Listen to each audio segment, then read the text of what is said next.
ठीक है, अगर दोनों आइडेंटिकल बोल्स हो वो कॉलिजन कैसा हो आपका, इलास्टिक कॉलिजन हो, perfectly elastic collision. Second case क्या है, देखो सेकंड केस पे आते हैं हम लोग। केस सेकंड,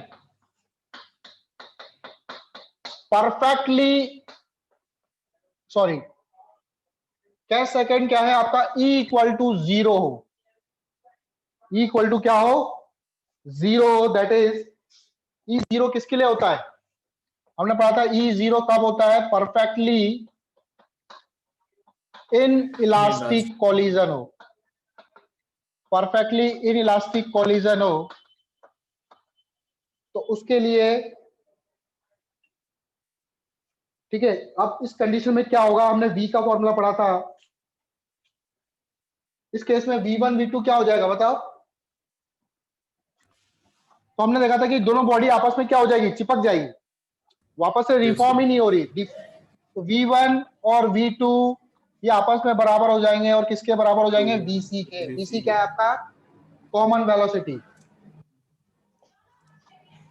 केस थर्ड, भाई बात समझ में क्यों होगा ऐसा, केस थर्ड केस देखो, मान लो एक बॉडी का मास m1 जो है वो very very greater than m2 हो, m1 जो है वो very very greater than m2 हो, तो उस केस में क्या होगा, तो उस केस में V1 अप्रोक्सीमेटली आपका U1 होगा, मतलब इसकी बॉडी की वेलोसिटी में कोई चेंजेस नहीं आएंगे, ठीक है, क्योंकि मास बहुत छोटा है। मान लो एक ट्रक ने एक साइकिल को टक्कर मारी, क्या ट्रक की स्पीड पे कोई फर्क पड़ेगा, थोड़ा वो तो पड़ेगा, मान लो ट्रक से भी साइकिल से भी हाँ ज्यादा नहीं पड़ेगा, ठीक है। तो ट्रक का मास बहुत ज्यादा है, तो ट्रक की स्पीड इनिशियली भी वही थी, फाइनली भी वही रहेगी, कोई स्पीड पे कोई फर्क नहीं पड़ेगा, ठीक है। ये आया कैसे, और V2 कितना हो जाएगा, अच्छा ये आया कैसे, इसको निकालेंगे कैसे, V1 बराबर, देखो V1 आपको पता है, V1 बराबर क्या होता है, हमने कल पढ़ा था M1 U1 plus M2 U2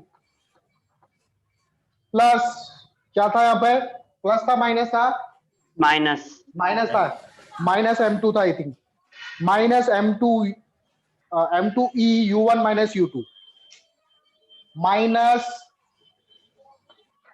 M2E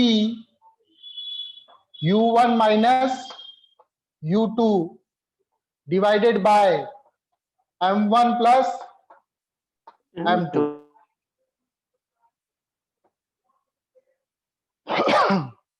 ठीक है।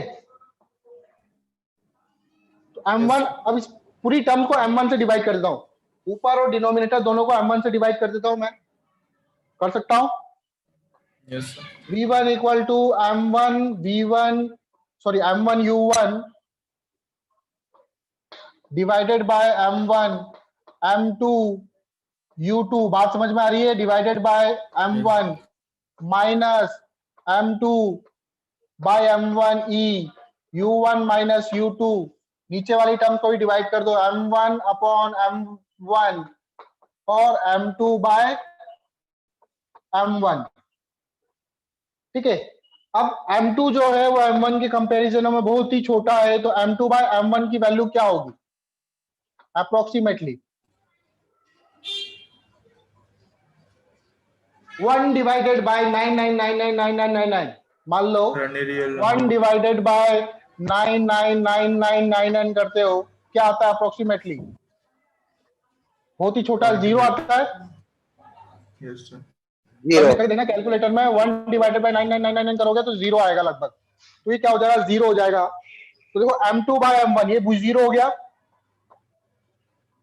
ये भी 0 हो जाएगा, M1 से M1 कैंसिल, नीचे भी M1 से M1 कैंसिल, ये भी 0 हो गया, तो V1 बराबर क्या आ जाएगा, V1 इक्वल टू क्या आ जाएगा, V1 अप्रोक्सीमेटली इक्वल आ जाएगा किसके, U1 के। आई बात समझ में,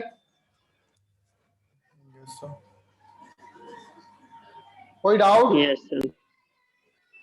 और V2 कितना हो जाएगा, V2 निकालें तो V2 बराबर क्या था फॉर्मूला, V2 बराबर था M1U1 प्लस M2U2। कहां पर चेंज आएगा, सिर्फ यहीं पर चेंज आएगा ना, यहां पर बस M1 आ जाएगा प्लस का और E आ जाएगा U1 माइनस U2 हो जाएगा, यही तो था। डिवाइड कर दो M1 बाय, तो ये आपका M1 बाय, वापस M1 से डिवाइड करो, M1 by M1 U1, M2 by M1 by U into U2, M1 by M1 E U1 minus U2 divided by M1 by M1 plus M2 by M1, again M2 by M1 zero हो जाएगा, M2 by M1 zero हो जाएगा, और कहां पे zero है, ये आपका 1 हो जाएगा नीचे,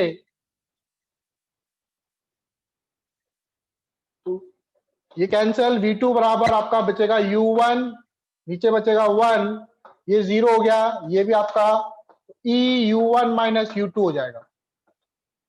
आई बात समझ में, ये आपका V2 हो जाएगा, V2 बराबर U1 plus E U1 minus U2।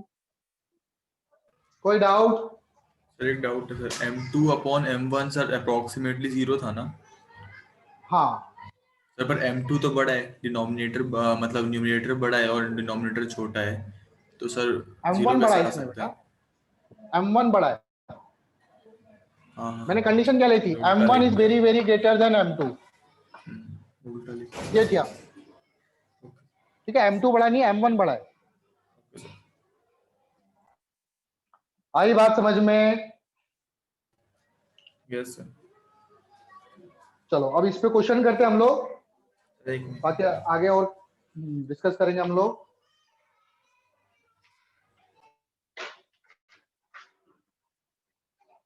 ठीक है, नोट कर लिया बेटा? सर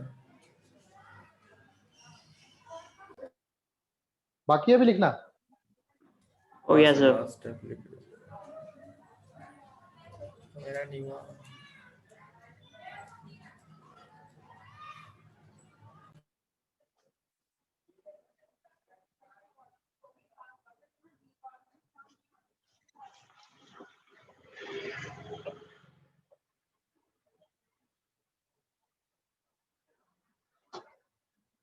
हो गया?